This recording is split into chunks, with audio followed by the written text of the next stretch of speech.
Our story begins at 7:00 a.m. Our protagonist ran 10 km. By 12:00 noon, he had endured 500 head strikes. At 5:00 p.m., he completed the Big 3 exercises, performing 10 reps per set across 10 sets. Exhausted from repeating this routine for 14 days, our protagonist decided to resign. He recalled someone asking him if he was going insane, to which he mused that perhaps going insane would have been better. As he read the system updates, a message appeared announcing that the door to the end of the day was opening soon, and the countdown until the end of days stood at 0 days, 0 hours, 0 minutes, and 5 seconds. The system also advised him to prepare for the end by recommending quests focused on strength exercises, cardio exercises, and learning kendo. The countdown then decreased to 2 seconds, then 1 until it hit 0. 15 days ago, all humans on Earth received a simultaneous message on their phones, warning that at 18:32 today in Donggu, monsters would appear near Inwang Mountain, and that citizens in the area should evacuate immediately. The monsters then spread rapidly to Seoul, Incheon, Gwangju, Daejeon, Guru, and many other cities. In a live video on social media titled "The Monsters Have Really Appeared," a man hiding behind a tree and pointing his camera at a goblin whispered to his viewers that there was indeed a monster. However, his viewers believed it to be a hoax.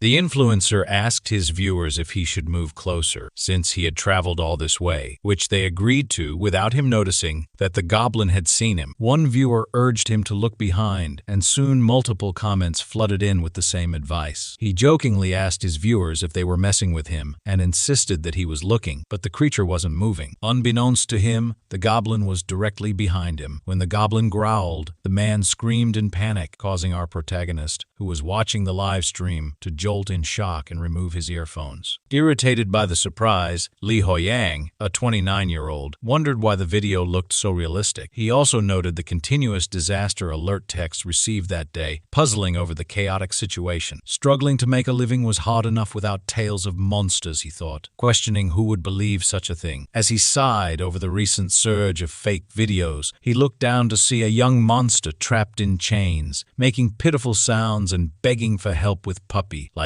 tearful eyes. Despite his fear, Hoyeong pretended not to see the monster and muttered about a math teacher's visit that day, but the monster's loud sounds drew his attention once more. He shook in fear, wondering if the monster was pleading for his help. Even though it tried to appear cute and desperate, it was still too terrifying for him. He stared into its teary eyes, reminding himself that he was human, and it was a monster. Furthermore, he wasn't the type to show compassion to a monster. Closing his eyes tightly, he opened them again to face the creature, telling himself he couldn't assist a monster, even with those sorrowful eyes looking back at him. However, his resolve wavered when the monster showed him a family picture, seemingly indicating it had a family waiting for it at home. This gesture made him forget all his previous reminders. Subsequently, the monster offered him a silver goblin's pill, which granted him unknown abilities upon consumption. He ended up helping the monster and even received a gift from it. Pondering the nature of the silver goblin's pill, he reached out to touch the system, but his hand passed through it as though it were a hologram. He scrutinized the pill, questioning who would dare consume something so suspicious. Just then, he heard the reporter shout, "Urgent news."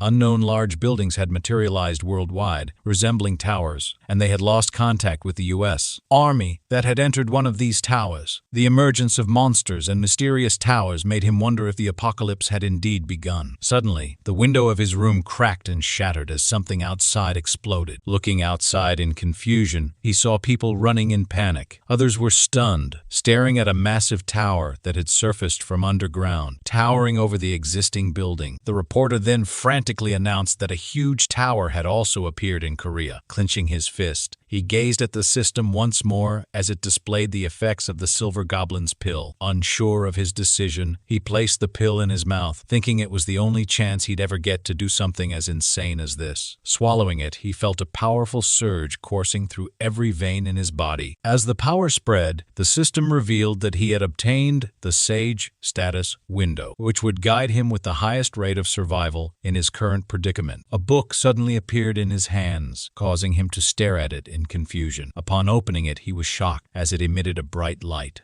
After reading the entire book, the system updated him. The door to the end of days was opening soon, with only 15 days remaining. It recommended a quest which he decided to follow, dedicating the next 15 days solely to exercising and preparation. However, when the system announced the opening of the end's door, he panicked, wondering if this was truly the end. When nothing drastic occurred, he mused that it was different from what he had envisioned. Then, the system handed him a blunt sword and initiated the tutorial. He completed the aptitude test, and based on the data analysis, he was assigned the most suitable class. The system declared him a combat swordsman and instructed him to open the status window for more detail. Overwhelmed by the amount of information, he first checked his status window. Health points at 100, magic points at 10, class, combat swordsman level 1 skills, level 1 basic swordsmanship, and sage status window. Stamina at 7, strength at 11, agility at 7, sensitivity at 8, and remaining points at 0. Lifting his blunt sword proudly, he wondered if this meant things were truly starting now. He then noticed the system outlining the conditions to clear the test. He must either survive in the forest for 60 minutes or find an exit. He thought that if it was indeed a tutorial, it should allow time to acclimate to the game before it truly began. The system then appeared before him, and thanks to his Sage status window skill, it advised him to utilize all 60 minutes of the tutorial to eliminate as many monsters as possible. It explained that opting for the second objective might hinder his growth and was not recommended. He noticed that he could use the Sage status window there too, and guessed that the Sage status window had prompted him to exercise because it knew this situation would occur. He thought it best not to choose to run from the forest because, according to the guide, he had to hunt monsters. Without noticing the bush moving, suddenly a monster emerged from the bush while the system announced that the tutorial was starting now. He was confused to see a small monster, a one-horned raccoon, and thought it was cuter than he had anticipated. However, he was shocked when it transformed into its monstrous form and leapt at him with sharp claws. He swung his sword forward and easily cut the raccoon in half. The system showed that he had killed the one-horned raccoon and obtained experience points. He thought it was pretty weak since it died from a strike of basic swordsmanship and surmised that maybe it was because it was a tutorial monster. He noticed that basic swordsmanship used 2 magic points and he only had 10, which meant he could only use basic swordsmanship 5 times. He realized he needed to conserve as much magic power as possible while hunting. After killing several level 1 raccoons, he gained more experience points, increasing his level to 2. The system then explained that he would receive points every time he leveled up, which he could use to increase his stats, leaving him with 2 remaining points. He was thrilled to level up and shouted that it was perfect timing because his magic was about to be depleted. Suddenly, the system made an error,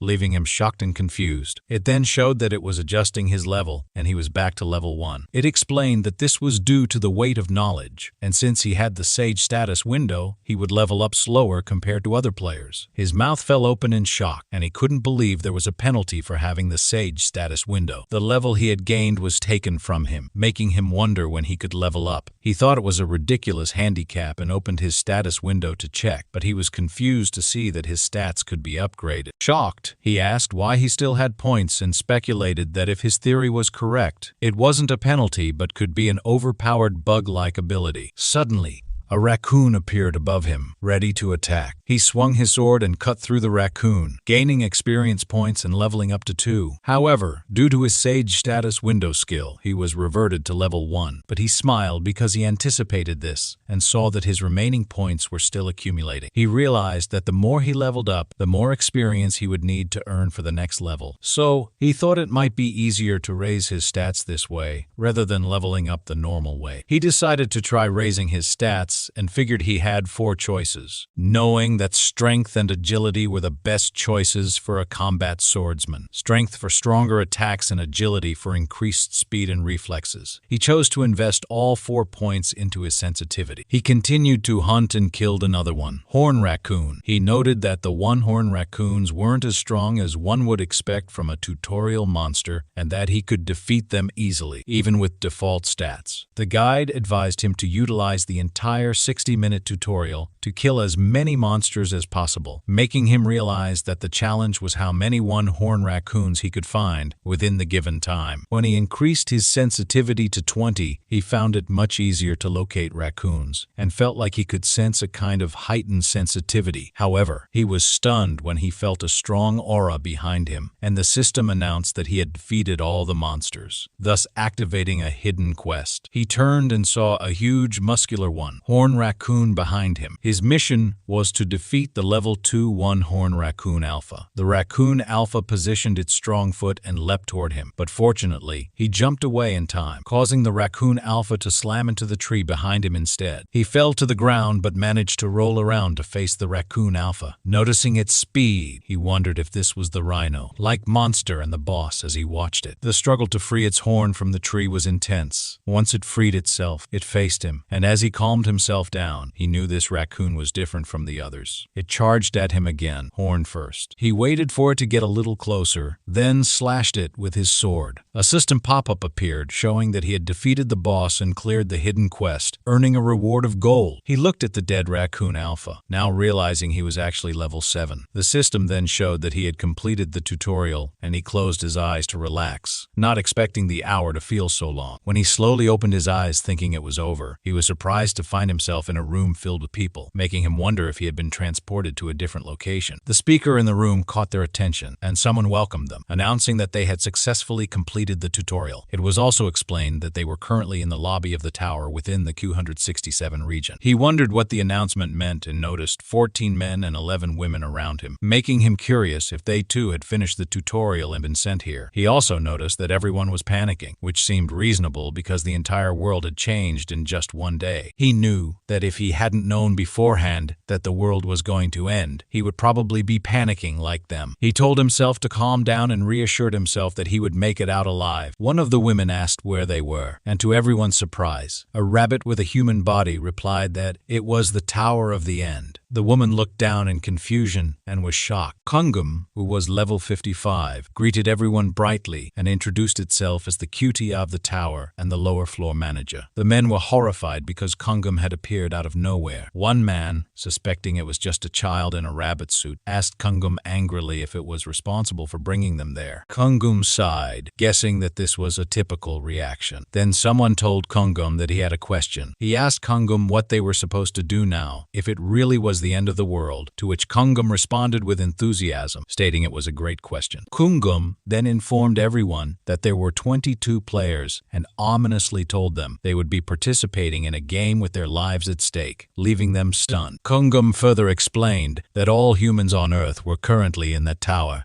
and they would have to work together on each floor to climb the tower. He asked Kungum if they could return to their normal lives once they reached the top of the tower, but Kungum sweetly replied that he didn't know. Pressed further about the point of climbing the tower, Kungum walked away, asking rhetorically if there was a need to search for meaning in things, and telling them that only death awaited those who did not climb. However, Kungum paused as he walked away, remembering something, and warned them that quite a few people had already died in the tutorial. Upon hearing this, he asked himself in horror why he hadn't considered it, and realized that although it was just a tutorial, there were surely many who couldn't even manage that. He then thought of the oldest participants, in the children, denying the thought in horror, but Kungum regained their attention and asked if anyone was willing to try and kill him. Kungum then explained that he needed to die to get home, and there was a special reward for the one who helped him. Wondering if it was a trap, he knew Kungum didn't look strong on the outside, but there was no way he could win against a level 55. He decided to stand back and watch for now. But then the Sage status window skill activated, guiding him to help the lower floor manager. Kungum, get home. Get home. He wondered if it meant it was okay to attack the rabbit. He tightly gripped his sword, thinking that, until now, it had never hurt to listen to the guide, but he pondered whether it was worth doing something so conspicuous. He was surprised when someone told Kungum he would do it, and told Kungum that if he wanted to die so badly, he should try killing him, making him realize that he was too late. Kungum excitedly shouted that he would be able to go home. The man then grabbed his sword from his back, laughingly telling Kungum not to regret it, and that he would kill him as painfully as possible. The man swung his sword at Kungum, but as the sword neared Kungum's head, Kungum's fist fist, which had grown larger, appeared in the man's face, hitting him and saying he was too scary. The man's head was sent flying, causing his blood to splatter everywhere, and his head was thrown against the wall behind a woman who screamed in horror. Kungum acted surprised, saying he accidentally counterattacked. The players were open-mouthed in shock and fear, while the lady next to the beheaded man screamed in fear and panic. The people ran away when they saw that the man had died, but he didn't move from his spot, wondering in horror, what if it had been him who volunteered? Kungum, who changed back into his cute form, awkwardly laughed and told everyone it was just a mistake. The guide once again popped up, instructing him to help the lower floor manager, Kungum, get home. Kungum asked if there were any other volunteers, making him wonder if the guide was lying to him. Kungum then sweetly asked them who wanted to help him get an early mark, but everyone was at the back, horrified, while he stood stunned, wondering why the guide was lying to him. At that moment, his Sage status window triggered and revealed that there are two types of Sage status windows. The first is the Sage Eye, which gets triggered and allows him to look at the status windows of other people, and the second is the guide that occasionally sends him messages. However, because of that skill, he would level up slower compared to other players. He focused on the new Sage status window skill, Sage's Eyes, and couldn't believe there was another ability besides the Sage status window, but he wondered why it was appearing all of a sudden. He then looked at Kungum and saw his status window, but smiled when he understood what was happening. Kungum sweetly told them that he wanted to go home and raised his hand. He then told Kungum that he would do it, confident that the guide wasn't lying to him. He walked closer to Kungum, who sweetly said that his name was Lee Hoyeong and he was level 1, but he just asked Kungum if his level was important when he was doing a good deed. Kungum replied that he supposed not.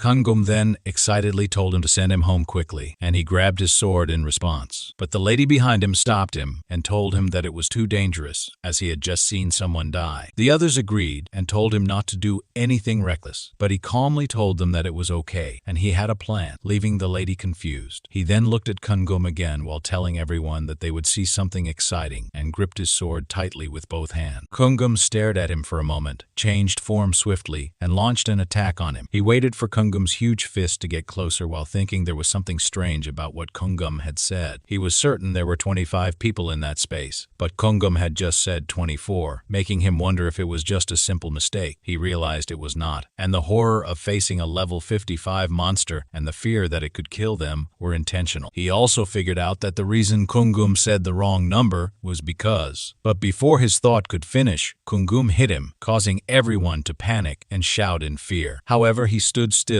confusing Kungum. He then slashed Kungum's body, knowing that the reason was that there were only 24 people in there to begin with. Then they saw that the man who had been killed by Kungum earlier was a human hologram created by Kungum. Kungum, a low-rank class moderator with 0 stats in a holographic form that disappears when damaged, told him that he was pretty good before vanishing. Kungum left them with a saying, "Kungums who have courage, may the odds be ever in their favor." Kungum then disappeared, and when he looked back in relief, he saw Kungum change into a ball. People looked at the one stat point he picked up, realizing it was fake. The man asked him how he knew about the hologram, and he replied that accidentally. He saw the blood pass through Kyle, and her face and clothes should have been covered in blood due to the proximity, which made him suspect it was all a show. However, he thought it would be better to make up an excuse instead. Suddenly, a man arrogantly called out to him, criticizing that it was a huge waste for him to have that stat point. The man, named Kim Seong, who was level 4, also told him that he just got lucky, because if he had noticed, he would have stepped up. He asked Seong why he thought it would be a waste, and Seong replied that the fact he was still level 1 after they had completed the tutorial meant he was either extremely weak or he hadn't killed anything, so he would likely die quickly. For the sake of mankind, Seong was giving him the chance to yield the stat point to him. He looked at Seong, wondering about his arrogance and whether he was serious.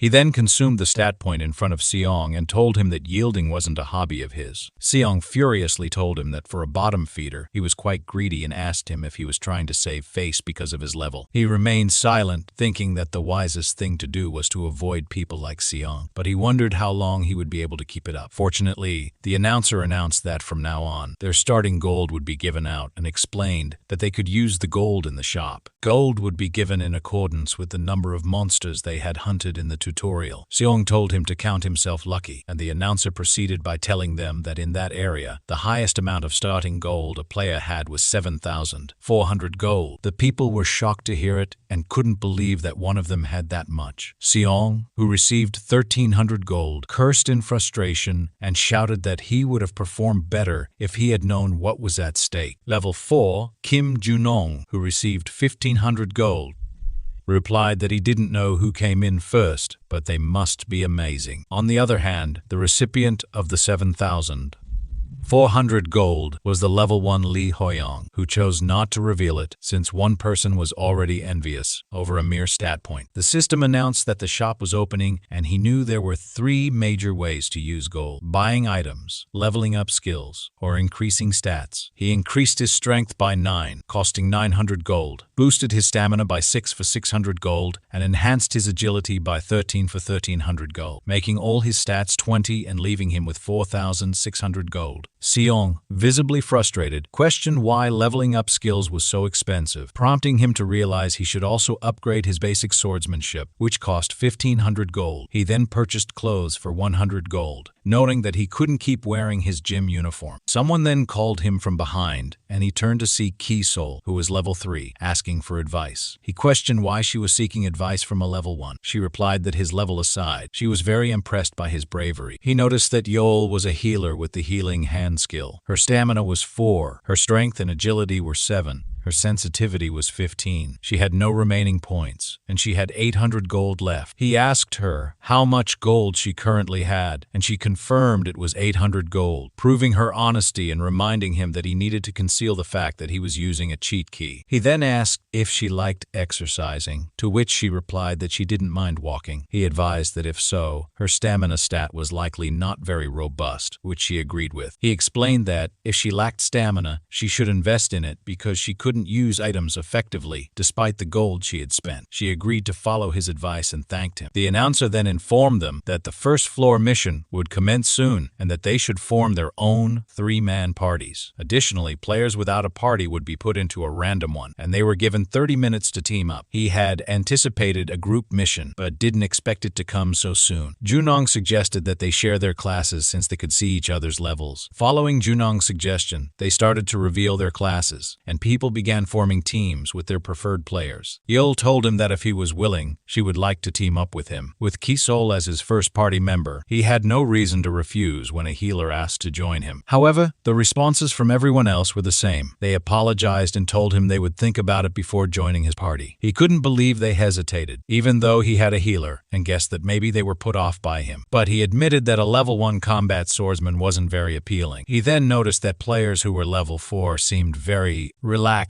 Everyone had already formed their parties, and only a few were left. Then the announcer declared that 30 minutes were up and incomplete parties would now be filled randomly. After that, the announcer informed them that the first floor mission would commence, and they all teleported into a forest. Seong frustratingly said that he was so unlucky and expressed his belief that he was in a party with that bottom feeder. He was also surprised that C, a level 4, was less popular than him and wondered if cooperation with Seong was even possible. Resolving himself to the situation, he looked up to the bright sky and swore that he would do anything to survive there. The system then showed them that their mission was to annihilate the Kobold tribe within a 12-hour time limit. Seong announced that he would wipe out the Kobold tribe himself and told the others not to get in his way. He reminded Seong that it was a team mission, but Seong dismissively called him a loser and asked why he had so much to say when he was merely riding on his coattails. Sighing, he agreed and told Seong he'd take a ride on his coattails to see how good it was, deciding to listen to Seong for now. As Seong continued walking, Seong asked why he would bother rebelling if he was just going to ride his coattails anyway, and told him he should only pull himself together when his life is threatened. But he thanked Seong for his concern, leaving Yeol silent and worriedly wondering if their party would be okay. Irritated by the environment, Seong cursed about the abundance of bugs, but he knew they needed to complete their mission without trouble, so he restrained his anger. Approaching the tribe, he noticed the large number of insects due to their mountainous location and was puzzled by something he saw. Just then, Yeol called to him, asking if she was right right to think that the kobold monster must be strong. He replied that it might be stronger than a one-horn raccoon, but since they were still on level 1, it should be manageable. He then advised her that they should still be on their guard because they were, after all, still in the Tower of the End, to which she cheerfully agreed. A moment later, they saw a creature with a huge build, strong six-pack abs, and muscular legs. He stared at it for a moment and realized it was a level 5 kobold, far different from the raccoons. They were hiding behind trees and bushes when Yol mentioned that the kobold was obviously much stronger and asked him what they should do. He suggested checking the surroundings first since there could be more kobolds around. However, Seong suddenly emerged from hiding and confronted the confused kobold, punching it in the face while shouting that he was a coward for remaining at level 1. Both were shocked by Seong's actions, but Seong was proud of what he had done. The kobold growled at Seong in anger, but Seong merely told it that it was just holding out.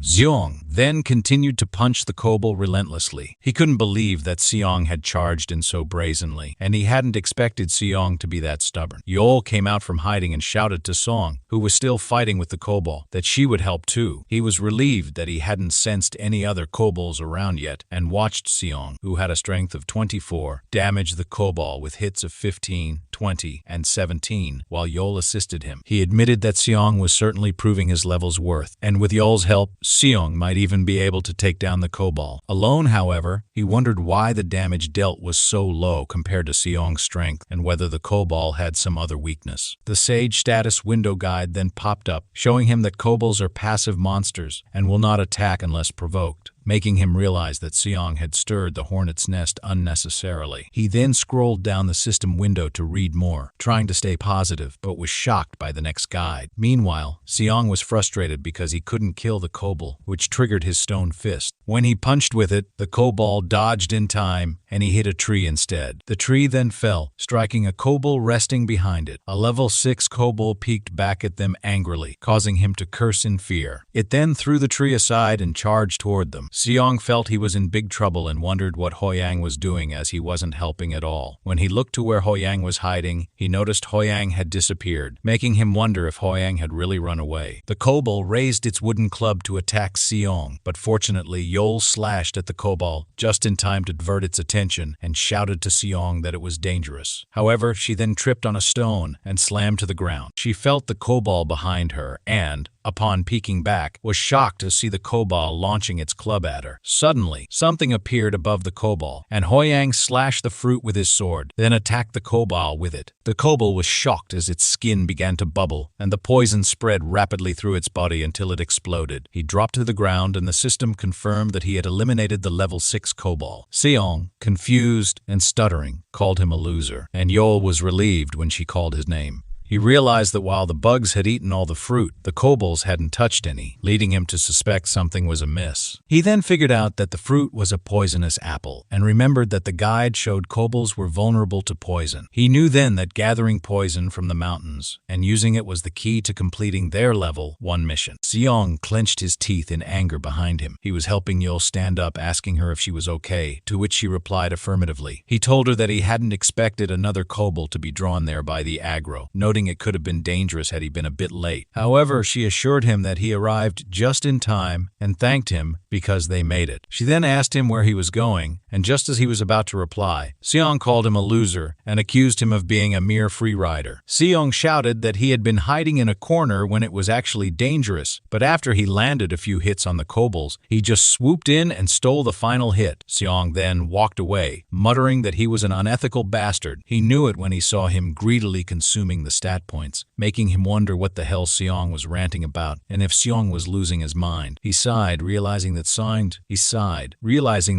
inability to read the room meant he was going to have an even harder time. A moment later, they arrived at the kobold. Seong was striking another kobold, reminding himself that he was Kim Seong, a renowned name in the punching scene, and that a lowly monster could never stop him. Even as the kobolds hit him in the face, making him cough up blood, he launched his fist at one of the kobolds, but But then he saw Yol and Hoyeong effortlessly eliminating another kobold, making him curse in frustration. He then peeked back at Yol and Hoyeong, who were happily dispatching kobolds as if they were merely level 1, wondering how they were managing it so easily. One of the kobolds then struck him in the head, causing him to slam to the ground. The kobolds continuously stepped on him, causing immense pain, and he cried while covering his head and begging for someone to help. His eyes full of tears opened when the kobolds stopped stepping on him, and he saw the slashed kobolds explode. Shocked, he looked up and saw Hoyeong offering him a hand, telling Seong that he took over the Tails ride in his place for a bit and asked how the ride was. Seong didn't answer for a moment, then cried in happiness like a child. He then called him his big brother, leaving him and Yol shocked in disbelief. They then cleared the mission. A moment later, they returned to the lobby.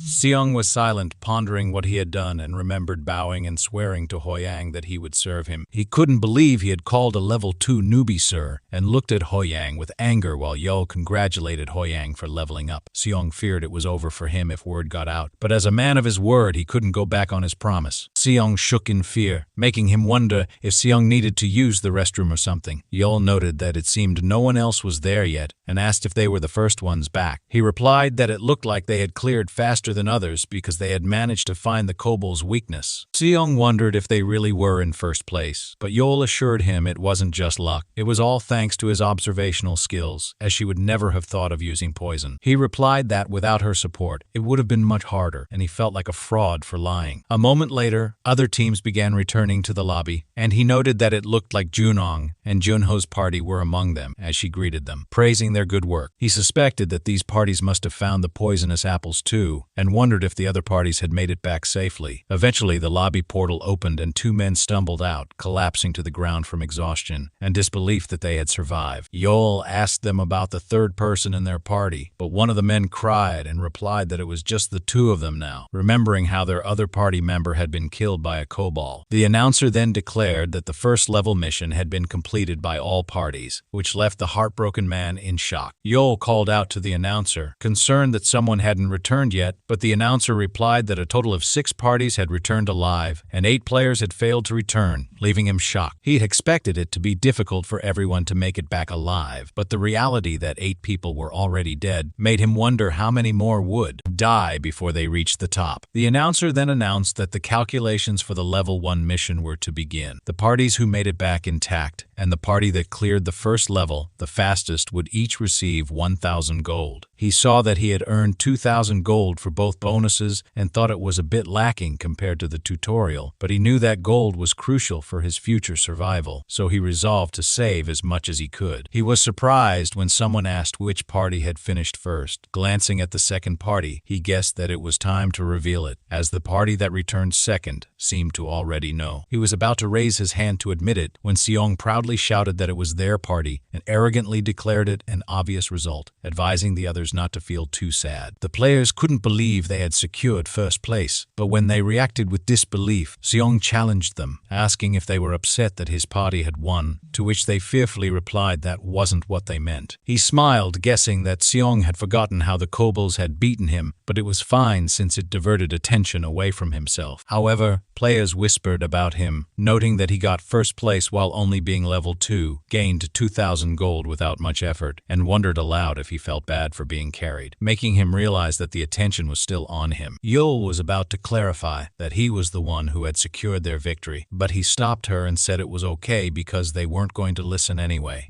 She tried to disagree, but he told her he'd have to prove it to them. Suddenly, someone clapped their hands to get everyone's attention, and Jay, who had risen to level 8, urged everyone to calm down as they needed to focus on survival. Kim Junong, an archer and one of the highest level players in the region, together with Koo Junho, a level 8 combat swordsman, encouraged everyone to press on for the sake of those who had passed away. The crowd agreed, shouting that they shouldn't wallow, but instead gather their spirits, which lifted everyone's morale. But then the flame in the lobby extinguished and morphed into a red flame tinged with purple power that spread inside the lobby. The announcer's warning about the change made everyone panic, asking what was happening and why the torch's flame had changed color. The announcer then informed them that the survival rate of the first level of Regency, 2567, was below average, triggering a penalty mission and announcing that a death mission would soon begin. This left everyone confused. The announcer instructed them to mentally choose one candidate, explaining that the player with the most votes would undertake the death mission. They were given 5 minutes to vote, and if they did not choose someone, they would automatically vote for themselves. The announcer also warned them that being voted for meant death. The crowd looked around in horror. Yeol shouted to everyone that if they all voted for themselves, then no one would have to undertake the death mission. However, one of the men countered her, asking what would happen if they all ended up having to do it.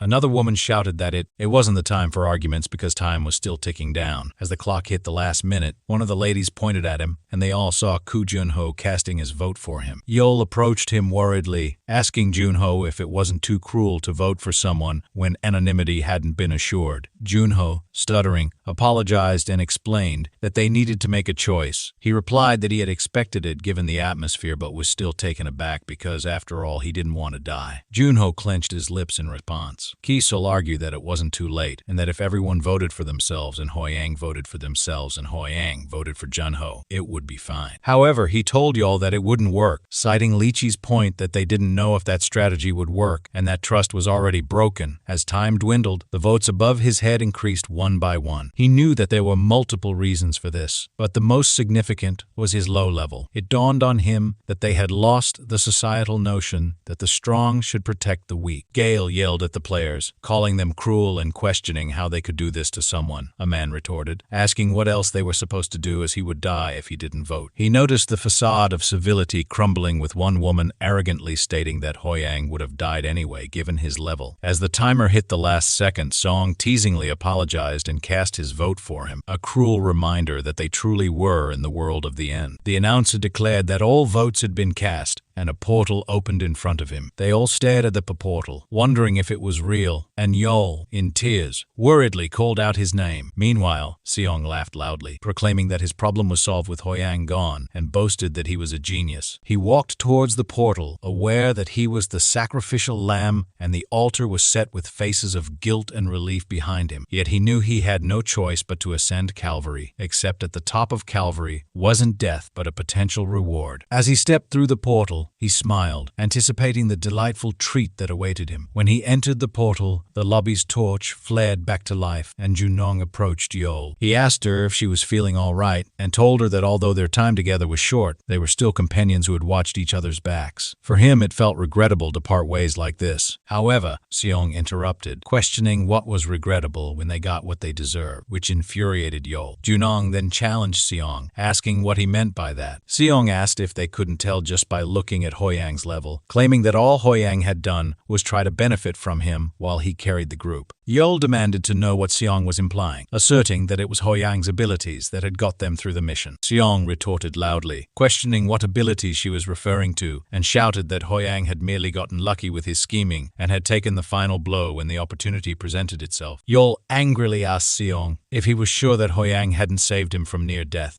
leaving Seong speechless as he recalled how Hoyeong had killed the kobolds attacking him. Pondered whether Hoyeong possessed the skill that allowed him to alter the level he displayed. Fearfully, Seong wondered if he was right, that Hoyeong wouldn't make it back alive. Zhang told them that he personally hoped Hoyeong was as competent as Yeol believed, because that way Hoyeong would at least have a slight chance of returning. Yeol remembered Hoyeong promising to let them see for themselves. She wiped away her tears and replied that she believed in Hoyeong, confident that he would return safely, which made Junong smile and express his agreement. Meanwhile, inside the portal, Hoyeong returned to the destroyed tribe and wondered if the dead kobolds in front of him were the same ones from before. He felt uneasy, but decided to check his guide, which told him that the chance of clearing the mission was very high and that a significant reward awaited him. Before he entered, he had considered voting for himself if things turned sour, but he was relieved that everything seemed to be going his way. Still, he was frustrated that even though it was already decided, Seong had tried to take the final blow. The system then indicated that the kobold tribe's hunting group was returning, and the kobolds were furious to see their tribe destroyed. He looked back and saw a huge kobold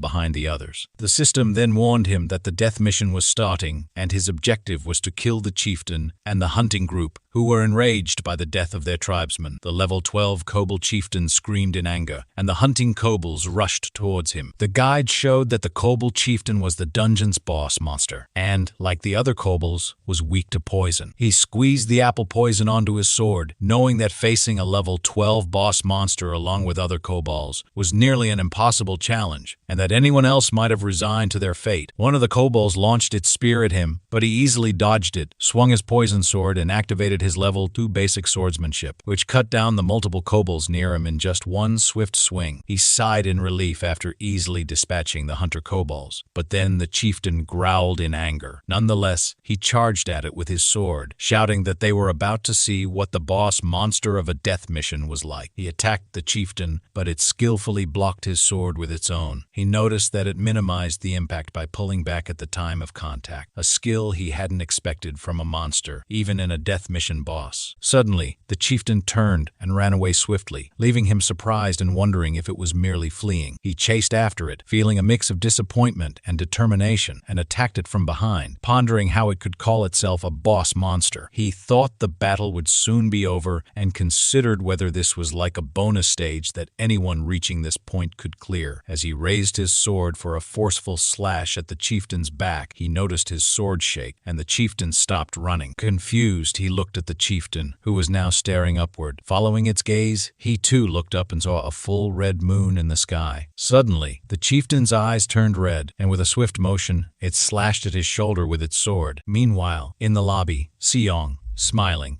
tells everyone that since there's nothing they can do for someone who is already dead, he, Hoyeong, will carry them through the rest of the floors. However, they ignore him and continue praying, which angers him. He angrily questions whether they understand what death is and why they are even praying for Hoyeong when it's clear that Hoyeong is already dead. This shocks Yeol, who shouts back at Hoyeong in anger, telling him that even in such dire circumstances, he should at least have some conscience. She then demands to know what Hoyeong would do if Hoyeong were to return safely, but Hoyeong dismissively replies that Hoyeong would never make it back alive. Gale challenges Hoyeong, asking if he really intends to maintain this attitude until the end, to which Hoyeong retorts, asking if he said something wrong. He fails to notice the portal opening, but then someone else inquires if it is the portal, causing Yeol to stop mid-sentence and look up where she sees Hoyeong emerging from the portal. Jung is stunned and surprised while Junho is overjoyed to see him. The slash on Hoyeong's face and the severe injury on his shoulder are healed as he enters the lobby. The announcer then proclaims that the player who participated in the death mission has returned alive. Hoyeong, with a smile, tells them that he's back. Before that moment, the guide had warned him to be cautious, as the abilities of the kobold chieftain would increase when its eyes turn red. He was already injured when the guide issued the warning. He stepped back and sat down, knowing he needed to stop the bleeding as his health dropped to 32. The chieftain charged toward him, its health steadily decreasing by 10. He stared at the rampaging demon, realizing he needed just one good hit but was unsure how to achieve it. Panic set in as the chieftain closed the distance and launched its sword to finish him off, but he jumped away just in time to avoid the strike. He looked back and couldn't believe the chieftain had punched a hole through the tree, as if it was soft to foot. It was then he had an epiphany. While a sword might not be able to cut through a wall, a nail could pierce it, and he might have been subconsciously thinking of a sword only as a slashing weapon. He bent down and waited for the chieftain to strike again, planning to use its momentum against it by adding his own weight to the counter move. The chieftain positioned its feet, leaped higher, and swung its sword back to gain force. As it launched the sword toward him, he focused all his energy on one point and stabbed his sword into the chieftain's shoulder, creating a huge hole. He smiled, realizing his maneuver worked, and as a result, a stabbing skill was added to his level 2 basic swordsmanship. The system then indicated that he had cleared the death mission. This was when Yeol rushed toward him, surprised. Just as Yeol was about to embrace him in happiness, Hoyeong pushed her aside, causing her to fall hard to the floor, roll around from the force, and slam into a wall. Confused, she looked up and saw Hoyeong hugging Hoyeong. Hoyeong shouted that he had always had faith he'd make it back and called him his big brother. Hoyeong also shouted that a mere death mission could never stop his big brother Hoyeong, the strongest in the universe. Hoyeong clenched his fist, struggling to contain his anger and wishing he could just beat Hoyeong. But then someone called out from his side. Lee Banal asked him if he had really cleared the death mission. Banal expressed his relief at seeing Hoyeong safe, but pointed out that although clearing the mission should have earned a lot of experience points, Hoyeong's level hadn't changed. Other players began to notice and speculated whether it was similar to the incident with the rabbit mod, which had amounted to nothing. Hoyeong clenched his teeth in frustration, thinking he had grown accustomed to such setbacks, but it seemed the world still wanted the weak to remain weak. He then recalled a childhood childhood memory of scoring perfectly on a test, only for his classmates to accuse him of cheating because, as an orphan who didn't attend an academy, there was no way he could achieve top marks. Now he heard players suggesting he had just hidden somewhere and bided his time before emerging as if he had been concealed in a pit, asserting that there was no way he could complete it with his level. They acted as if they couldn't allow even a worm to wriggle about. They wanted to step on it and crush it. He knew well enough that prejudiced people don't change their views easily, but he also knew what he needed to do. Suddenly, someone shouted for everyone to stop speaking so thoughtlessly.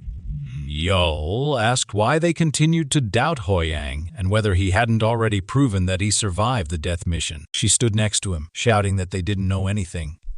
Then C from his other side stepped forward and agreed that Yeol was right. He also shouted that not only had they failed to hold a party to celebrate the glorious return of his big brother Hoyeong, the strongest in the universe, but they had even dared to spoil the mood. Seong then flexed his muscles at them, questioning if they had lost their minds to Hoyeong. However, Seong sounded the craziest. Seeing Isol stand up for him and Seong argue with the others was somewhat reassuring, but he knew he needed everyone's cooperation to survive in the tower. If he wanted to ensure that, he had to show them something convincing. Thus, he called for everyone's attention and announced that he needed to show them something. He then displayed the indomitable sword, a rare item with an attack power bonus of 15. She, surprised, asked if that wasn't essentially a cheat key. Jian remarked that no information even came up for his old longsword. Junong admitted he was surprised Hoyeong had kept the poison apple with him, and agreed with Yeol that he was truly extraordinary, to which Hoyeong modestly replied that he was just lucky. Jiang pointed out that such a great item as a reward was far more valuable than some experience points for their survival. Hoyeong then questioned Jiang, echoing his words about their survival, and reminded them that they seemed to have forgotten how they had nearly driven him to his death. The players, stunned, looked away in embarrassment. Junho, biting his lip, shakily admitted to Hoyeong that he was right. He confessed that he had justified his actions by thinking it couldn't be helped, but ultimately, it was pure selfishness, thinking it was fine as long as it wasn't him. Even though they knew that voting for Hoyeong, the one with the lowest level, was effectively targeting him, they threw him into a deadly situation so they could save themselves. Junho then bowed deeply and sincerely apologized, tearfully expressing his relief that Hoyeong had returned alive, while the others looked away guiltily. Ku Yunin questioned Junho, asking why he had to go so far when someone had to go anyway, and Hoyeong even returned with a rare item, implying it all turned out well. Junho angrily confronted Yunin, asking how she could say such a thing. He questioned if she felt no guilt at all, but she retorted that he had no right to say that when he had voted for Hoyeong before everyone else. Junho started to explain, but Hoyeong interrupted, telling everyone that his reason for bringing this up wasn't to scold them, but to prevent such actions from happening again. He explained that they must have already sensed it during the death mission voting, that the tower was trying to divide them. He elaborated that it was provoking distrust among them, causing conflicts, and probably reveling in sending them on a path to ruin. The players fell silent upon hearing this, and Hoyeong told them that this is why he believes his return from the death mission alive was an opportunity. He had proved that their actions could defy the tower's intentions. Zhong asked him if he had a plan for the future, to which he replied that he would search for ways to ensure the survival of as many people as possible while continuing to climb the tower. He declared that they would climb higher and higher, and someday when they reached the end, they would reclaim their lives. As all the people looked up with him, Yeol added that to achieve this, everyone there would need to join hands. He agreed with Yeol, while behind him, Junho thought to himself that Hoyeong was a generous man and they shouldn't have judged him based on something as trivial as his level. Suddenly, Kungum appeared, announcing that it was unfortunate because the next mission was a survival game. They all reacted with horror upon seeing Kungum and questioned why he was there again and whether he would be awarding stat points this time too. He asked Kungum if he was correct in assuming what he meant by a survival mission, to which Kungum confirmed that he was indeed quick to understand. Kungum then seriously informed them that the mission for level 2 would involve the 15 players present and that it would be a battle royal. However, he sweetly added that since it was a lower level, it was just a mild taste of what was to come, so they should cheer up. Kungum went on to explain the rules. In the level 2 mission, there would be 16 players and 16 doppelgangers, making a total of 32 participants. The objective was to eliminate all the doppelgangers. He also explained that the doppelgangers would not only possess the same stats, but also the same memories as the players, making it challenging. The most critical rule he noted was that there was no reward for killing a doppelganger, but if a player killed another player, they could obtain stat points and gold. Essentially, the mission could be an opportunity. But the players cursed Kungum, accusing him of essentially telling them to kill each other. Kungum continued, stating that for every 30 minutes without a kill, everyone would be immediately summoned to the lobby and face a huge disaster. As he spoke, a portal opened and they all saw something emerge. A huge hand with sharp claws reached out, followed by an unknown massive monster peeking out at them. He was stunned, staring at the monster in anger, while Yeol called out to him, and Junho told him to get out of the way. But he just stood there glaring at the monster, wondering if they were really expected to fight it. Well, a really big hand hits the ground, causing a big explosion. Everyone dodges the attack. There is a really big hand mark on the ground. Hoyeong has a really angry look on his face and thinks, this is literally a disaster. One of the other players says, is this real? We barely passed the first floor. How are we supposed to fight that? A girl says, help me, I don't want to die. Hoyeong thinks, this is bad. Everyone's fallen into panic. A big monster is about to punch again. The punch goes toward Jinho. Hanyang picks him up and saves him. He is really surprised to see him. Hong says the second floor's mission hasn't even started yet. What on earth is it doing? Rabbit is also acting scared. Hoyeong thinks of Rabbit saying, and lastly, for every 30 minutes that there is no kill, everyone will be immediately summoned to the lobby and will face a huge disaster. He thinks, could it be putting on a show to get us to be serious about the mission? Then that means this is just a taste of how things will be. It's not trying to actually harm us. Another attack hits behind him, and 3 of the other players go flying. He is really surprised. Jong uses a bow and arrow to attack. Seeing throws a rock at it. Their attacks have no effect on the monster. Junong says, nothing's happening, no matter how many times I fire arrows at it. Hoyeong is really angry and thinks, damn it, this isn't just for show. Is it really trying to kill us? Yazel is healing everyone and she has 3 MP left. She says, Hoang, I don't have any more mana.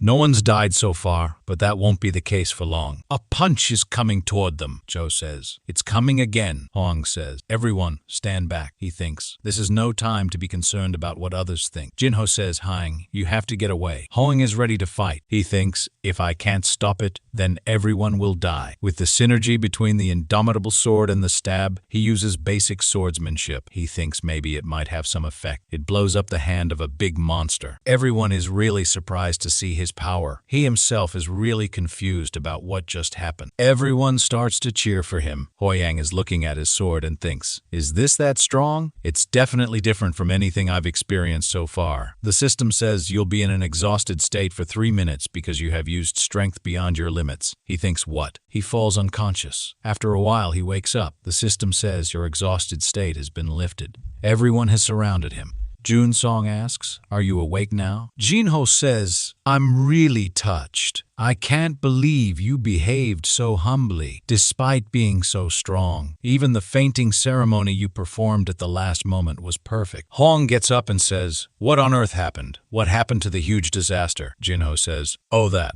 Rabbit says it was sent back. This time round was just meant for you guys to get a taste of things. Hoyeong is really surprised and thinks it really was. Rabbit asks, but I guess it wasn't very exciting, huh? Everyone's being too friendly with each other despite having almost just died. The fact that a kill must happen every 30 minutes means that the people standing next to you might be the ones who kill you. Everyone is really surprised. Rabbit leaves through a portal and says, all right, I've passed on the message. I'll now take my leave. Young is really angry and thinks it would be so obvious about its intentions. Is there nothing we can do about this? One of the players says, if we can't find the doppelgangers, then we'll need to kill each other. Right. We need to find a way to deal with this quickly. Someone asks, how about putting a mark on each of us? Another replies, it's said that the doppelgangers share our memories. What do we do then? Huang says, everyone. I have something in mind, Yizil asks. Something in mind, Huang says, during this mission. Only I will do it. Everyone is really surprised to hear that. He says, all of you just do nothing and gather at the highest place on the second floor. If there's anyone who does that other than me, then consider that person a doppelganger and work together to defeat it. Suching asks, that's your plan. A girl says, I get that you're pretty good, despite being low-leveled, but why should we just obediently follow your plan? Hoyeong says, do you remember what Kumkum said just now? There's no reward for a player who kills a doppelganger. But if a player kills a player, he can obtain stat points and gold. It means that the people standing next to you might be the ones who kill you, while the instructions are asking us to fight the doppelgangers. What the tower really wants is for us to kill each other. I don't want to be played by the tower anymore, so I think this is the best solution. She says, how is that the best? Junong says, I agree. We could definitely reduce as much damage done to us as possible. But, Hoyeong, to ask us to leave that role to you, does that mean you have a way of differentiating who's a doppelganger? Hoyeong smiles and thinks, of course I do. After that, the system says, the second floor's mission is starting. Please kill at least one person within 30 minutes. Current number of members. Players 16, doppelgangers 16. Sang says, I can't believe he asked me to just gather at the top without doing anything. Although Hoyeong was the one who suggested it, isn't this too reckless? Damn it, I really hate climbing up mountains. Sang hears someone coming. He hides behind a tree. Hong gets there and says, Siang, you're such a big guy.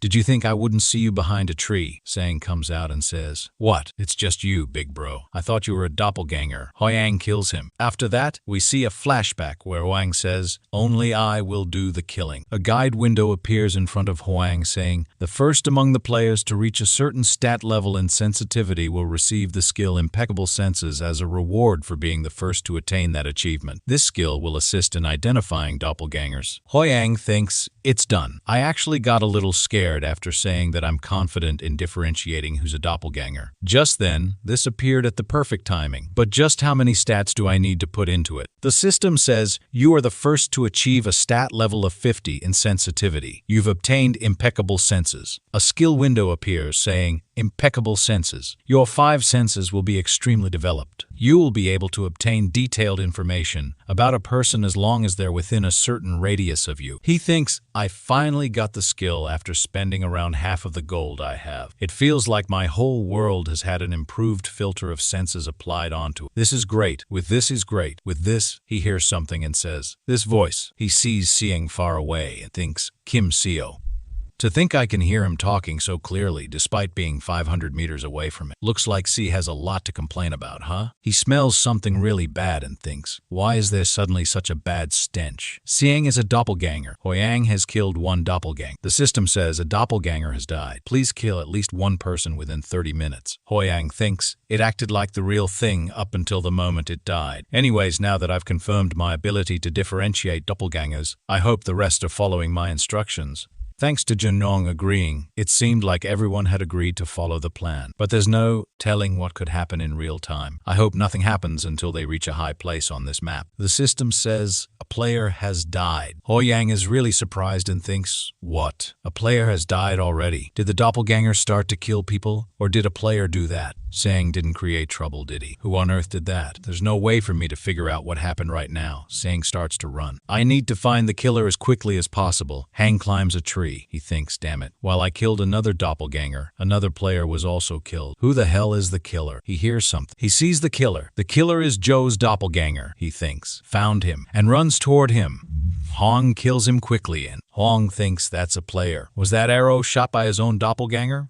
Hong says, Jong, are you all right? Jian says, Hoyeong, please stop right there. Although I don't want to be suspicious of you, I have no way of telling who's a doppelganger. Please maintain a safe distance between us. The one who was just killed is a doppelganger. Shouldn't this be enough to tell you who I am? Ji. Song puts down his bow and says, you really are Hong. Be careful of my doppelganger. Jun Song falls to the ground. Hong runs toward him. Hoyeong helps him walk. Yunong says, sorry, if I had let him escape, other people wouldn't have died. I've caused everyone trouble. When I think about another person who looks like me going around hurting people, it is so horrifying. Hoyeong says it's not your fault. We're all victims of the tower. Just focus on escaping this tower alive. Jinho and Yizul get there, Junong says. Jinho and Yizul. Yizul says, you're both safe. I was worried because I heard that players had died. Jinho says, I was worried too. I can't believe 2 players have already died. Yizul asks Jun Song, are you hurt? I'll heal you. Hong says, Please get back. They're doppelgangers. Are you serious? They both start to act evil and run toward them to attack. Sho says, Hoyeong, I'm so saddened. Do you still have a grudge about what happened with the death mission? I thought you were a big-hearted person. Junong says, I'll take the other doppelganger. Hoyeong thinks, wait, why are these doppelgangers appearing in front of me so daringly? Especially if one of them has the memories of Yezel. She would know just how strong I am, wouldn't she? She appears behind him to attack him. Hoyeong says, what?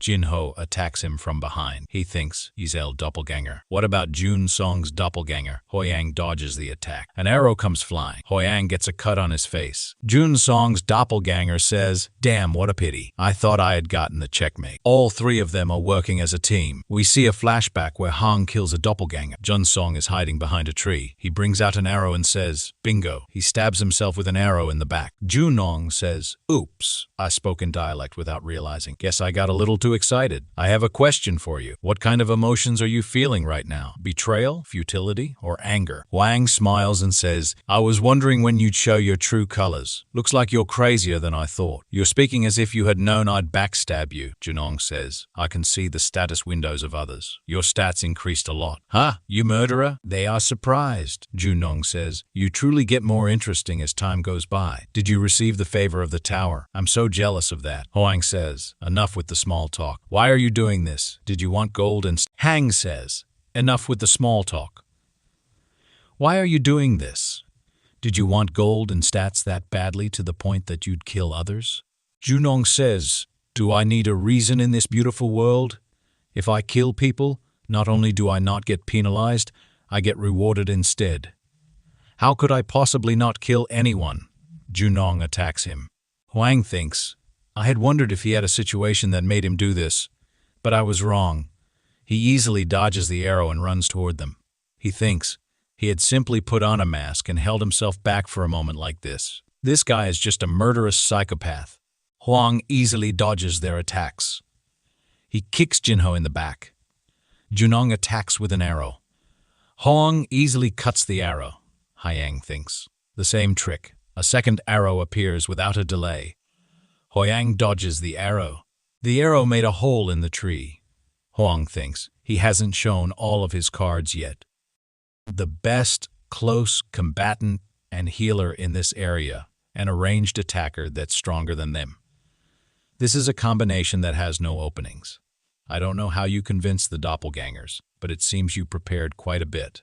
If I want to get a big catch, I have to do this much, don't I? I thought you'd go down much easier, but you're pretty tough. Well, that's better though, because I can take my time to watch you struggle painfully until you die. He gets ready to attack and says, guys, what are you doing?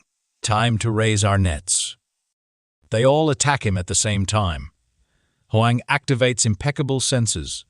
He thinks this is definitely an exceptionally well-balanced party.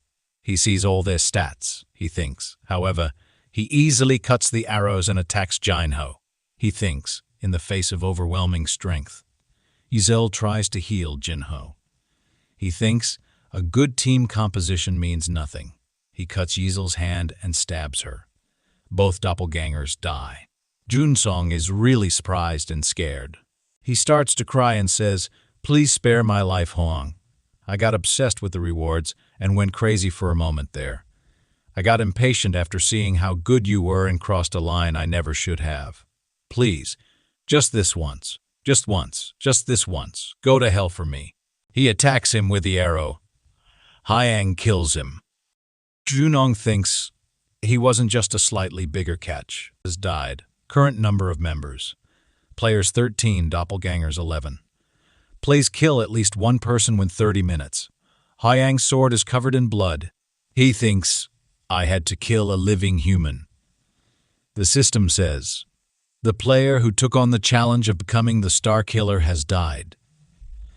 You've obtained the chance to become the Star Killer in place of the one that died. Hoyeong is really surprised and says, what? The system tells him, if you're taking up the challenge to become the Star Killer, you'll receive a buff to your stats and also the support of the doppelgangers. In the case that you become the Star Killer in the end, you'll receive a tremendous benefit. A person in shadows appears. It is a female. She raises her hand and says, Would you like to take up the challenge? Hoyeong sees that and thinks it was because of this, the reason why Jun-sung was able to command the doppelgangers. That aside, the system says, benefits you'll receive when you become the Star Killer, legendary rank equipment, legendary rank skill, a rapid increase of stat points, Star Killer exclusive trait. Hoyeong thinks, what's with these ridiculously good benefits? Hong thinks, well, I didn't like the idea of killing doppelgangers. I was able to cut through them because I knew they weren't humans. But I'd run into more situations where I have to fight humans. And one of them could be another challenger trying to become the Star Killer. No, it might even be someone who's the actual future Star Killer. The system asks, would you like to take up the challenge? He replies, even so, I refuse. I won't become a crazy psychopath like him. He gets to the high place, and Siang and everyone else are waiting for Hoyeong. Siang tries to make a cute face and asks, why are you so late? Hoyeong sees him and thinks, maybe I should become a crazy psychopath. Hoyeong says, you guys did a great gathering here. I know it would have been hard to follow my proposal. Thank you for following it. Hoyeong thinks, I barely held myself back. One of them says, what do we do now? There are a lot of them. Are you really able to differentiate who's the doppelganger? There are a lot of doppelgangers, Hoyeong says. Yes, that's right. Firstly, thanks for following my instructions. It appeared my doppelganger. Everyone is really surprised and says, there are two Hoyeongs. Which side do we trust? Did you foresee this situation as well, Hoyeong? Hoyeong thinks, this has gotten complicated. This is why I wanted to kill my doppelganger before I got here, but my plan was foiled because of an unexpected variable known as Junong. This is now a chess match between me and my doppelganger. One of them asks, Hoyeong? I don't know who's the real one, but please explain the current situation. Did you kill the doppelgangers as you mentioned before? Who are the dead doppelgangers? There are a total of 8 people that have either a dead doppelganger or a dead player. If I reveal the 5 doppelgangers that I killed, we'd naturally be able to know their identities. That means, if I can prove this fact, I'd be able to prove that I'm a player. But they both say the names of them. Only Chase, Yeisel, and Seo Juno are the common names. The other 3 are different. Everyone is really confused and surprised. Hang thinks, this is what it comes down to, huh? Doppelganger Hoyeong says, everyone, think carefully. Siang and Yeisel were at my party on the first floor. We've built a good amount of trust between us, but among all our doppelgangers, I found theirs first and killed their doppelgangers. What are the odds of that happening? Real Hoyeong thinks he made the first move. The other player says, is that a trick for him to put himself into an advantageous situation? Isn't that way too obvious? Yeisel says, but there is no guarantee that's not possible, right? And if what the fake says is correct, Jun-sung over here would be the doppelganger. That means he killed the real Jun-sung by himself. What kind of a person is Jun-sung? The highest level among us, the real leader who would give us courage when our times were tough. Not only can I not imagine someone like him dying, even if this is the real Hong, can you trust me? A murderer who killed someone. Doppelganger thinks, I don't know how the real Jun-sung died, but the momentum's on my side. The only thing left to do is, Doppelganger says, looks like you confessed while getting too impatient to bring people over to your side to set things in stone. Doppelganger points at the real Hong and says, Doppelganger points at the real Hoyeong and says, Doppelganger. Other players are really angry and say, there's nothing more to say. Let's beat up that fake and kill the rest of the doppelgangers. Ang says, don't be ridiculous. That would mean I'm a fake. Yeisel says, we shouldn't jump to conclusions after only hearing one side of the story. Jinho says, she's right. We need to proceed with caution. There's no time for that. A few minutes from now, a huge disaster will appear. Everyone is arguing. Hoyeong thinks, this is surprising. Praising the doppelganger would be asking to praise myself. It made the best move in the current situation. Hoyeong says he's right. I killed Junong, doppelganger asks. What? Have you given up? That's disappointing. Doppelganger Hoyeong thinks, but there's something that even my doppelganger doesn't know because Junsung is a traitor. He thinks. And that's the fact that Junsung killed players. He cuts down Junsung. Doppelganger gets angry and says, "What do you think you're doing? Are you doing whatever you want now that you have nothing to say?" Juno says, "Wait a minute, Junsung is a traitor. What does that mean?" Jinho thinks, if what I'm thinking is correct, the one who just slashed Junsung is the real Hang. The fact of the matter is that since Hoyeong has gathered everyone in one place, he's already created a situation where the players have the upper hand. Because when a doppelganger kills someone, the players have the upper hand. Because when a doppelganger kills someone, the fact that they're a doppelganger is revealed immediately, so they can't kill anyone recklessly. However, if Hong is able to tell who's a doppelganger, he can prove that he's the real one by just killing a doppelganger. But he's saying that Junsung is a traitor. Jinho. That really was a doppelganger. This is the real Hong. Everyone gets ready to fight and asks Hoyeong, "Please tell us, what do we need to do?" "We'll follow what you say." Hang smiles and thinks, this feels like deja vu. Hang says, "I'll tell you my last plan." His doppelganger jumps and is ready to fight and says, now that things have come down to this, both Hong starts to fight each other. Hang says, "It's all or nothing." Hang says, "We loot all the gold you have and use it to raise our stats." Hoyeong thinks, the doppelgangers are no longer a match for us because everyone has already become stronger than they were yesterday since the stats of the doppelgangers were the same as ours. When we first entered the second floor, we were able to clear the mission without further casualties since we raised our stats with gold. But, Syed says, if it weren't for that bastard Junong, we would have been able to survive without anyone dying. Hang sees him and thinks, Suching. He's probably the most disappointed since he was in the same party as Junong. I'm just as disappointed. My goal was to clear the second floor safely without anyone dying. After all, the situation in the other regions is probably worse than ours. They don't have someone like me that has a guide to read, and there would be someone else who took on the path of the Star Killer. The fights from now will probably get more intense while I'm still weak. I'm sure there's a good reason why I have this special ability to read the guide. Yes, not all the things I've experienced so far have been good, but as long as there are people who trust in me, I'll do my best to save as many people as possible. Suching says, "Thank you, Hang. I was able to survive because of you. It's thanks to everyone following my plan. Seeing how you're still level 2 despite having contributed the most, you must have been given a special ability in return for having your leveling slowed down." Hang thinks, Sing's cautiousness and decision-making ability were definitely impressive. He'll be of great help in the future. Suching bowed down and said, "I'd like to sincerely apologize for doubting and looking down on you. Everyone also says, me too. I'm sorry." Hang says, "You don't need to apologize."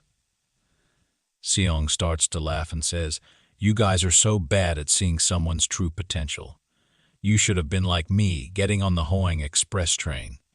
Yezel says, "Sorry, but I was the very first person to discover how extraordinary he is." Zhou says, "I'd like to apologize again," signing with tears this time around. Sing tells him, "I know this might sound shameless after everything that has happened, but I'd like you, Z, to lead us from now on."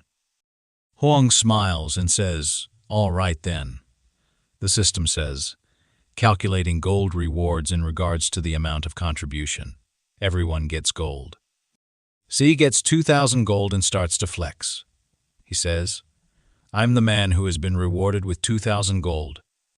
Hoyeong smiles and thinks, "Looks like everyone managed to get some gold because they followed my plan. I'm glad they all got something." Young gets 12,500 gold. The system says because you have obtained more than 10,000 gold, your shop's rank will be increased. Some new stuff opens up in the shop. he thinks. So this is how the system works. If I want to buy items that are rare and above, I need to increase the rank of my shop. What I need to buy now would be. He purchased skill upgrade level 3. The system tells him the level of basic swordsmanship has leveled up. Young thinks, back then, I unknowingly used a higher level of swordsmanship, but I fainted right after that. If I can use that kind of swordsmanship for just 5,000 gold, it's really a cheap price to pay. With this, I'm done with my shopping. The system says, player Lee Hoyeong has shared 1,500 gold with you. Yizel asks, Hong, why did you suddenly give me that? He replies, you can have it. When we fought the kobolds and the doppelgangers, it would have been a lot harder for us to win if it weren't for you. In a place that wants us to take the lives of others in order to survive, the reason we can laugh while relying on each other, and the fact that we can laugh while relying on each other, and the fact that we can help others in such a world is all thanks to you. She says, Huang, I will become stronger. Her healing hand levels up. Hang shares 200 gold with Siang. Siang asks, big bro? Hang says, stop doing weird stuff and keep up the good work. Since he's quite competent, he might be pretty useful as I help him become stronger, right? Siang says, your wish is my command from now on. Hoyeong brings out his sword and thinks, the time to test my level 3 basic swordsmanship has come. After that, we are on the 3rd floor, the system says. The 3rd floor's mission's starting. The 3rd floor's mission is a siege war. Everyone is on the 3rd floor and says, a siege war. The system says in this place it'll be your first time meeting players from other regions. Clear condition. Your group's mission is to attack, bring down the castle, and occupy the altar. Remaining time, 24 hours. Penalty for failing the mission, unknown. Everyone gets the return crystal, the system says. You've obtained a time. Limited item. Return crystal, only usable on the 3rd floor. Another player says, does this mean we need to kill people of all things? An orange-haired girl says, what's this return crystal? This is Hoyeong class, he asks. Yes, big bro. Hoyeong says, you said you'd do anything I asked, right? Hong brings out his sword to attack. After that, we see Siang is going toward the castle on the cliff. He says, he's been too much. Can't he just use his words? He could have told me that I won't die for real, even if I get killed here. A guide window appears, saying, on this floor, the return crystal will return you to the starting location when you die. Siang appears in front of the castle gate and says, well, in any case, he thinks of Hoang telling him that if he goes to do reconnaissance for us, he'll get 100 gold. Siang says, that's what he said, right? I'll just destroy everything while I'm here. He starts to punch the gate. The castle gate's durability drop. This will cost you your lives. The madwoman will take advantage of it. I thought it was a possibility. He sees her status window. Her name is Sun Seon, Star Killer. Class, Combat Swordsman. Level, 13. Skill, Level 3 Magic Bullet. I have the Killer Star. Her stamina and agility are 23. Strength is 22. Sensitivity is 30. She also has 16,000 gold, he thinks. She really is a star killer, and she's level 13. Did she slaughter everyone on the 2nd floor? She aims at Hang. Hong gets hit on the shoulder. He hides, drinks a potion, and thinks she would shoot at me from that distance. She's more hostile than I thought, and doesn't hesitate at all. I'm glad I prepared this in advance. He's wearing C's leather armor. Great advanced physical defense. 0 magic defense plus 50. He sees her and thinks, 1 magic bullet consumes 10 amp. Huh. If she used the same rank of shop as me, she shouldn't be able to purchase mana recovery items yet. In that case, she only has 13 more magic bullets. We have to break through here. Everyone runs toward them. She uses a magic bullet and hits one of them. We see a flashback where we see, he asked, How do we get past the bullets to the altar? Hoyeong replies, she wouldn't be able to use bullets that could damage seeing to the verge of death infinitely. Since it was called a magic bullet, it probably consumes emp. Jinho says, how much MAPE she has would be the crucial point then. Hang replies, yes, 1 bullet. Just take 1 bullet. He gets healed up. Yizel is healing everyone from behind. He says, since we have Yizel. Scene says go. They all run toward Hong's team. Hong thinks, what happens from now on will decide how things end. If a fight breaks out, there will be teammates that will die because of the magic bullets. We need to get to the altar as quickly as possible. Everyone starts to attack. Hoyeong easily dodges the attacks and hits them. A magic bullet is about to hit Hoyeong. Jinho blocks the bullet with his sword. He feels the aftershock of the bullet's speed, and his sword goes flying. She has no expression on her face, and she thinks, they reacted to my shots. Jinho gets hit with another bullet. Yizel is barely keeping up with the healing. Hoyeong thinks, in the end, there are more and more people dying. She definitely knows that they'll return even after they die. But how? How could she make such a face while killing people? She smiles and says, this group is pretty interesting. Hoyeong uses level 3 basic swordsmanship and destroys each and every one of them. He appears on the altar. She is ready to fight. They both hit each other at the same time. A really big shockwave happens. Sang says, you guys are done for. Now that big bro has reached the altar, we don't need to hold ourselves back anymore. Sang uses a level 2 stone fist. Hang and Sioan both are pointing their weapons at each other. She asks, to be this strong at level 2? What are you? Hoyeong says, isn't it more strange for you to be at level 13 this early? A pattern under Hoyeong's feet starts to glow. The system says you've occupied the altar 1 out of 3. Please remove the opposing player from the altar. Hoyeong thinks, I see. We need 3 people in order to completely occupy the altar before that. She uses a magic bullet. Hoyeong dodges the bullet. He thinks, I need to get rid of her. She is really surprised. Hoyeong is about to stab her. She blocks the sword with her gun. They both keep attacking each other. She thinks, how is he able to react to my shot? Hang uses a more powerful stab. She jumps to dodge the attack. She shoots more bullets. Hoyeong easily dodges the bullets.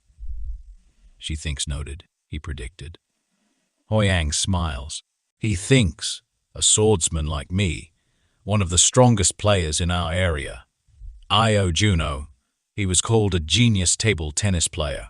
In a match between pros, where a rally is taking place, it's not easy to return every ball just by using one's eyes. So the higher the level of the match, the more people would read the postures or where their opponents were looking. The ability to do that and predict where the ball will come from is considered to be an exceptional one. The nickname Juno had when he was a pro table tennis player was the genius of prediction. I got a hint thanks to that. Hang easily dodges all the bullets. She is really surprised. Hoyeong cuts her. The tower behind her gets cut. It falls. She had a cut on her face. She thinks this bastard he's got higher stats than me. Suching says, we're done over here, big bro. Let's put an end to this quickly before they come back.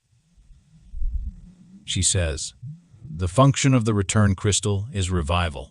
Hoyeong says yes, although it's useless for you to know that now. Even if she has a hidden skill that allows her to get 1 strike in, I'll be able to withstand that 1 hit. I just need to take the risk of damage and make sure I end this now. She says, do you think you've won? She uses her gold to upgrade her firing skill to level 4. Hoyeong quickly attacks her. She hits the bullet 2 times. Hoyeong's sword gets destroyed and he dies. After that, the system says, the 3rd floor's mission has ended. Everyone is back at the lobby. Hoyeong asks Siang, why are you making that face? We won, he says. I'm the one who carried this time around. But the gold reward is so small. Hoyeong thinks. While I didn't expect the consecutive shots at the end, I was able to use my sword to stab Goen at the same time. She says, I will remember your name, Lee Hoyeong. After that, the three of them occupied the altar, and we won. She gives me the shivers. I hope we don't meet again. Someone says, look over there. A really big screen appears in the lobby. The other team is on the screen. They think the group that we fought earlier, the defeated group, will face the disaster now. A big monster from earlier appears. The system says, the targets of the disaster are the players that did not get a single kill. Everyone starts to ask for help from Hong's team. Yezel says, we need to help them. She is not able to go through the portal. All of them get killed who didn't get the kills. Everyone in Hong's team is angry and scared at the same time. Hoyeong is watching everything with a really angry look on his face. The system says only one player in the 427 area has survived. The group has been reorganized. Hoyeong thinks the group has been reorganized. Wait, the only person that managed to kill in the enemy group is her. The system says a new group has been created. She is now a part of Hoyeong's group. She wipes the blood off of her face and says, how filthy. Hoyeong is really angry and says, damn it, no wonder I felt uneasy just now. All of them are on the 4th floor, which is an abandoned city. One of the girls says, is the 4th floor an abandoned city? The system says, 6 hours from now, a disaster will descend upon this cursed city. Kill all monsters that appear throughout the city and secure the escape portal. The escape portal will appear randomly as you hunt the monsters. Only 20 portals will appear. You cannot allow others to use your portal. Time left, 6 hours. They get really happy and say, finally, a monster hunting mission. After going through the 2nd and 3rd floors, I'm actually happy to fight some monsters. If there are 20 portals, then there's no need to compete with each other. We only have 13 people after all. Seong gets excited and says, awesome, I'll kill all those monsters. Let's go level up like crazy, Izao says. But since it says we can't allow others to use our portal, wouldn't there be a limit to the monsters that appear? Jinho says, that's right. If one person opens multiple portals, then there will be people who can't escape. The fact that there are extra portals could be a trap set up by the tower. Suching says, no matter how many monsters we kill, it'll make sense to go into... We're in a situation to exchange greetings politely. A target mark appears on Hong's head. He gets surprised and jumps back. He thinks, what was that? The system says, the Star Killer has designated you as her main target. You have been acknowledged and have been designated as a main target. He thinks, what the hell is that? The system says, providing the guide. He is really surprised and thinks this is... She turns around and starts to walk. After that, we see Siang saying, I'm sorry to hit that handsome face of yours. Just quietly become my exp. An orc goes flying and thinks, why would a fellow orc hit me? A portal appears in front of him. He says, what? A portal. I only killed a few monsters. Siang turns around smiling. Hoyeong appears in front of him. Siang gets scared and asks, what are you doing there? Hoyeong asks, why are you so shocked? Did you do something? He says, that's not it. I just thought you'd have opened a portal already. Hang asks, you opened a portal, right? Siang thinks, what a hateful brat. That's quick-witted. Hoyeong kicks him into the portal and says, stop bullshitting. I knew he'd try to pull something. He thinks, I've taken care of one problem. Now we see that the guide window says, the traits of a Star Killer will completely unlock when the Day of Blood is here. On the Day of Blood, if you're killed by the Star Killer will obtain a very good reward. Please level up as much as you can in preparation for the Day of Blood. He thinks, I don't know when the Day of Blood will take place, but there's a high chance it'll be advantageous for the Star Killer. Numerous people will definitely die. A level 10 orc attacks Hoyeong, saying, low-level human. Hong kills it and easily gets exp. He thinks, I need to become as strong as I can before that day. This didn't open the portal for me. even though I could kill all the monsters on the floor if I had enough time. I can't do that since not everyone has escaped yet. I also need to be careful of Sunan, who's killing monsters somewhere. How should I do this? He smells a really bad smell. Hoyeong thinks, what the hell is this rotting stench? A guide window appears saying, although all orcs have a stench, those that leave a portal behind will stink much more than the rest. Hoyeong turns towards the orc and says, you're the one. Hoyeong kills it easily.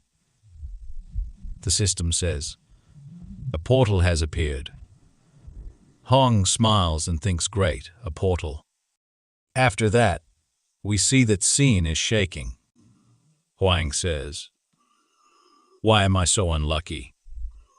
I still can't believe I haven't found a portal yet, she asks him. Are you usually this unlucky? He replies, I told you, I've never won anything in my life. This kind of random luck mission is the worst kind of mission for me. Hang smiles and thinks, although it's because I'm intentionally avoiding orcs that open a portal because Sunsi needs to kill me on the Day of Blood. She has no choice but to let me kill the orcs instead. If I die in here without securing a portal, it'd be bad for her too. But I've actually secured one. The system says a certain player has opened a portal. Remaining escape portals. 5. Hoyeong thinks. Great. The rest seem to be escaping smoothly. Hoyeong says, there are only 5 portals left. Is this why people curse random luck games? She gets really angry and tells him, shut up and focus on the hunt. Feels that it resembles C. Hoyeong cuts down the orc and thinks, every time I cut down an orc, I feel both sorry and pleasantly refreshed. These contradictory feelings. It's like my relationship with Sunan. To think I'd see her worried about me so that she can kill me. Hoyeong asks her, I'm the one who hasn't found a portal. Why are you the one anxious? She says. Who said I'm anxious? Hoyeong asks. Hoyeong asks, why don't you tell me already how many portals have you opened? She replies, 5. Hoyeong thinks, that's a lot. That's still within the buffer though. Sunan has 5. I have 1. And if I assume that the remaining 11 people each open 1 portal, there's a total of 3 left. There are 3 portals left now. Maybe the only ones left on the 4th floor are just the 2 of us. Time to split up with her then. Remaining time. 10 minutes 36 seconds. Hang says, what? There are only 10 minutes left. Hang says, I'll go find a portal on my own. You can go ahead first, she says. Wait. He thinks, did she realize what I'm trying to do? He asks, do you have more business with me? You know there are less than 10 minutes left now, right? She says. I forgot the locations of the portals I opened. Hoyeong thinks, what the hell? She's got no sense of direction. After that, we see they get back to the lobby. They say, Hoyeong, you're finally here. Sang jumps toward Hoyeong. Hoyeong punches him in the face. Hoyeong thinks, geez, that scares me. I thought my mission wasn't complete yet. Sion says, come to think of it, he resembles an orc. Hang says, there's no need for you to say that out loud. Yezel asks, seeing you made it back safely too. Jinho says, that's a relief. Even though you were our enemy in the past, you're our teammate now. I look forward to working with you from now on. She turns around and says, so noisy. Sion gets up and says, that little wench. She should have been trapped on the 4th floor to die. She tells him to shut up. Sion gets angry. Hoyeong thinks, should I have left her back there? Well, it doesn't make sense that the killer star blessed by the system would die from being lost. Let's just... Although he had a shaved head, Yezel says, Hoyeong, you don't look that different. Hoyeong sees her and thinks, Yezel, she looks good even when she's younger. But he looks towards Scene and asks her, are you Sun Suan? She looks like a nerd with glasses. She gets angry and throws away her glasses. She says, what are you looking at? Hang thinks, she's not any different either. I guess she had bad eyesight in the past. The announcer says, are you treasuring your youth that you've returned to? Youth is such a beautiful thing. All right? The 5th floor mission is roll. Playing In this place, it's another dimension where humans and monsters exist. Starting from now, all of you are cadets of an academy that raises monster hunters. For the next 4 days, quests will appear from time to time. If you fail the quest, you'll be headed for the death mission, so make sure you give it your best shot. Hoyeong thinks, although I survived the death mission, it'll be hard for a normal player to survive it. I knew I should have chosen a sword technique manual instead of a useless novel. Rabbit says, all right then, time to give you the memories that are needed for the roleplay. Everyone receives memories. Everyone's head hurts. Hoyeong thinks, this is really fascinating, isn't it? It feels like I have 2 different memories existing in my head. The new memories that I have, it's the content that I read in the Trip S-Rank Returner's Monopoly of Connections. Rabbit says, after the class ends, the quest will start. Enjoy the present as much as you can. Everyone starts to move. The teacher says, so the most effective way of amplifying your mana instantaneously would be. Yinho tells Hoyeong, the people who were stopped in time are moving now. Hoyeong thinks, if we're in a novel, then me and the rest are just extras. And this guy, he's the novel's protagonist, Hoyeong. He's also a returner who knows the future. Thanks to the information he had, he was able to monopolize numerous connections with people or places, and became the strongest. The teacher asks, anyone want to try answering? If you answer correctly, I'll give you store points. Hoyeong thinks, that's at a standard that normal students would never be able to answer. Originally, this was supposed to be answered by Hoyeong. Yam raised his hand and is about to answer. Hoyeong says, it's a material known as axion. Currently, Professor Brown's team from Columbia University is doing research on it. Everyone is really surprised to hear his answer. The professor looks really proud and says, ho, to think there'd be a genius in this class. The system says, you've obtained store points. Hoyeong smiles and thinks, I finally get why the god recommended this novel to me now. Sword technique manual, martial arts manual. There's no need for things like that because all those connections you're going after. I'll get them all first. Seong asks, big bro, that exy, whatever from just now, how'd you know about it? Hoyeong replies, it was in the memories that were given to me. Seong says, wow, maybe only you got a good character. Hoyeong says, go talk to the tower yourself if you're jealous. Ezel asks, when do you think the quest will start? Hoyeong thinks, based on what I saw in the novel, it should be right about now. The system says, a quest has appeared. A mission window appears, saying, mission, please clear the dungeon that's appeared on the side of the 37 building of the academy. Time left, 60 minutes. If you fail, death mission. Hoyeong thinks, the item that drops from the boss monster of this dungeon is an extremely important one that will play a huge role in the future. Originally, Hoyeong was supposed to get this, but there's no way I'll stand by and let him take it. Hoyeong and everyone else start running and say, let's hurry up. The system says you've entered the dungeon. Hoyeong says, how did you guys get here? Hoyeong runs really fast and kills an orc behind Yam. Hoyeong thinks, did you think you were the only one capable of finding this place? Yam is really surprised and says, what? It's strange. I don't know how they found this place.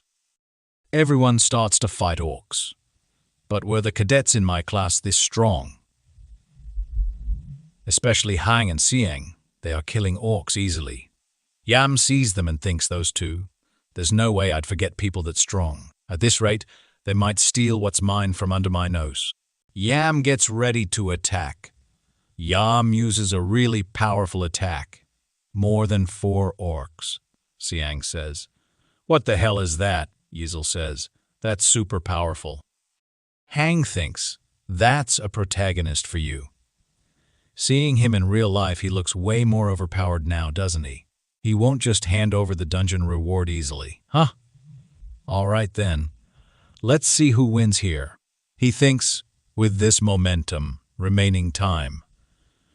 48 minutes, 21 seconds, remaining monsters, 72 out of 100.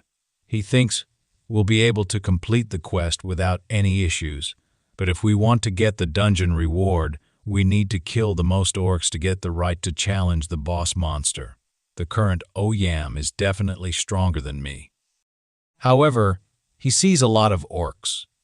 Hoyeong smiles and thinks, I'm an expert when it comes to finding monsters.